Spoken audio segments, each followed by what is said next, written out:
Something could be signed as early as next week, potentially in Geneva. Having said all of that, we have been here before where it seemed as if some sort of deal is close and then nothing has materialized. So we've been saying this all along, but we'll say it again. Until the deal is signed, there's no deal. Back to you. MTS, thank you. Let's now bring in CBS News senior White House and political correspondent Ed O'Keefe with some of the latest information. Ed, good morning again.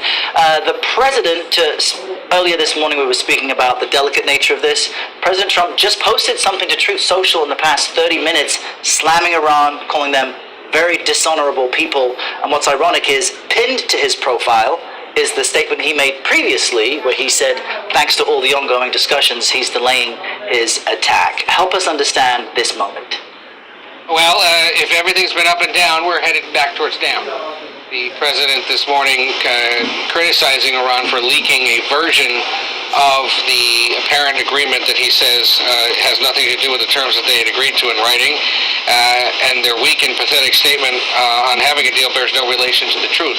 And just a few moments ago, Iran's foreign ministry suggested that, in fact, talk of or news of some kind of a signing ceremony this weekend in Geneva that would be attended by the vice president and an Iranian counterpart are false. So, it's all slipping away again potentially here, at least rhetorically.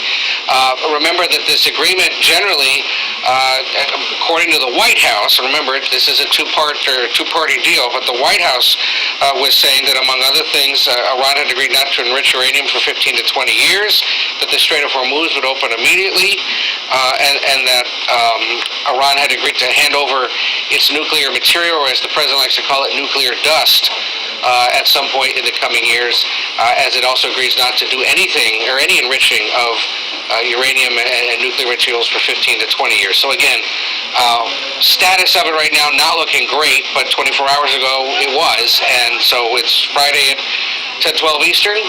Things could change again over the course of the day. We'll see. Yeah, just quickly on this before we shift gears to other news. I mean, this back and forth, we saw the markets react very happily yesterday when we got the all clear that there weren't going to be strikes this weekend.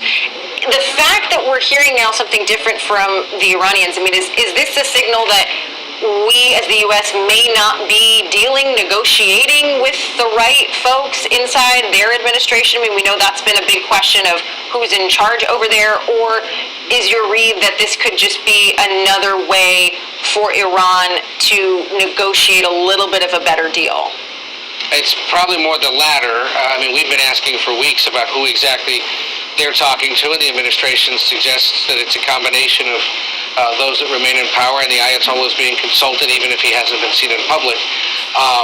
But usually what's been going on here is that, yes, they rhetorically suggest that things are in doubt, and then negotiators come back, and then there's allegedly a new agreement, and then that gets introduced, and then there's some other issue, and we just keep lurching along.